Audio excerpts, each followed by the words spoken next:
తెలంగాణ రాష్ట్రం కోసం అమరులైన కుటుంబాలను రాష్ట్ర ప్రభుత్వం ఏ విధంగానైతే ఆదుకున్నదో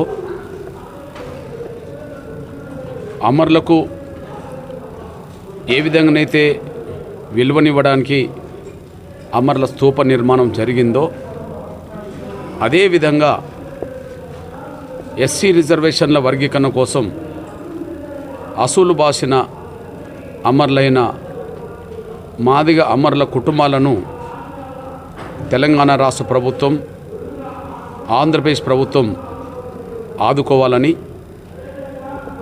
వారిని స్మరించడం కోసం గౌరవించడం కోసం రాష్ట్ర ప్రభుత్వమే స్తూప నిర్మాణం మ్యూజియం కూడా ఏర్పాటు చేయాలని మేము రెండు తెలుగు రాష్ట్రాల ప్రభుత్వాలకు ముఖ్యమంత్రులైన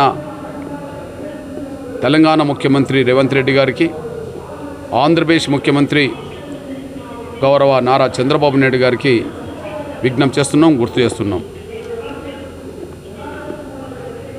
ఎస్సీ రిజర్వేషన్ల వర్గీకరణ పోరాటం అనేది న్యాయమైన పోరాటం కనుకనే అన్ని రాజకీయ పక్షాలు సమర్థిస్తూ వచ్చాయి.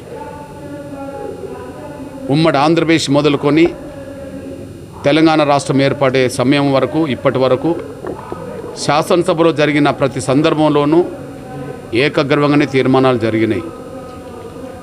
గతంలో నియమించబడ్డ కమిషన్లన్నీ వర్గీకరణకు మద్దతుగా నిలబడ్డాయి. అన్ని రాజకీయ పక్షాలతో పాటు దళితుల్లో 59 కులాల్లో 58 కులాలు వర్గీకరణ కోరుకుంటున్నాయి. సమాజంలో ఉండబడే అన్ని వర్గాలు వర్గీకరణ ఉద్యమాన్ని బలపరుస్తున్నాయి. అంతకుముందు రాష్ట్రపతి బలపరిచాడు, సుప్రీంకోర్టు బలపరిచింది, ప్రధానమంత్రులు బలపరిచారు. ఈ విషయాలను మేము ఎందుకు గుర్తు చేస్తున్నామంటే మాదిగ రిజర్వేషన్ పోరాట సమితి లక్ష్యమైన వర్గీకరణ న్యాయం అనేది కాబట్టిగానే ఇంత మద్దతుగా వచ్చింది. ఆ లక్ష్య సాధన కోసమే మాదిగ బిడ్డలు అమరులయ్యారు. ఒక న్యాయమైన పోరాటంలో అమరులైన వాళ్ళను గుర్తించాల్సిన బాధ్యత, ఆ కుటుంబాలను ఆదుకోవాల్సిన బాధ్యత, వారిని గౌరవించాల్సిన బాధ్యత, స్మరించుకోవడానికి అవకాశం ఇవ్వాల్సిన బాధ్యత రాష్ట్ర ప్రభుత్వాలు నెట్టబడ్డది.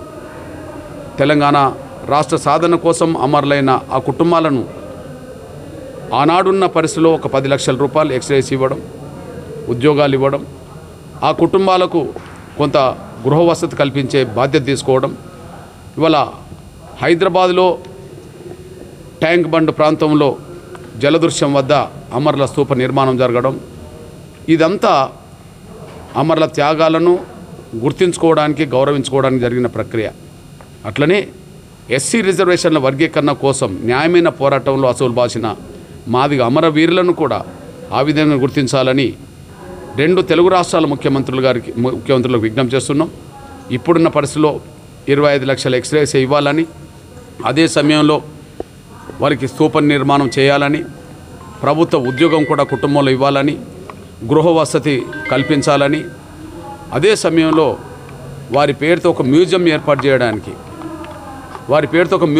చేయడానికి ఖచ్చితంగా హైదరాబాద్ లేదా హైదరాబాద్ శివారులో ఒక 5 ఎకరాల భూమిని ముందు ఇక్కడ కేటాయించాలని చెప్పి గౌరవ ముఖ్యమంత్రి గారికి విజ్ఞప్తి చేస్తున్నాం. ఈ విషయాన్ని మొన్న 11వ తారీఖు నాడు గౌరవ ముఖ్యమంత్రి గారిని కలిసినప్పుడే లిఖితపూర్వకంగా విజ్ఞప్తి చేయడం జరిగింది. సానుకూలంగా స్పందిస్తారని చెప్పి మేము ఆశిస్తున్నాం.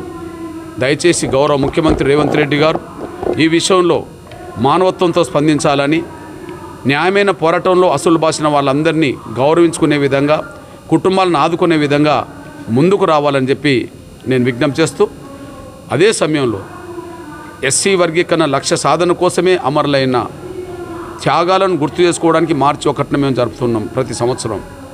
ఈ నేపథ్యంలో మేము గౌరవ ముఖ్యమంత్రి గారికి విజ్ఞప్తి చేస్తున్నాం. ఏ లక్ష్యం కోసమైతే ప్రాణాలు వదిలారో ఆ లక్ష్య సాధన వర్గీకరణ అయినప్పుడు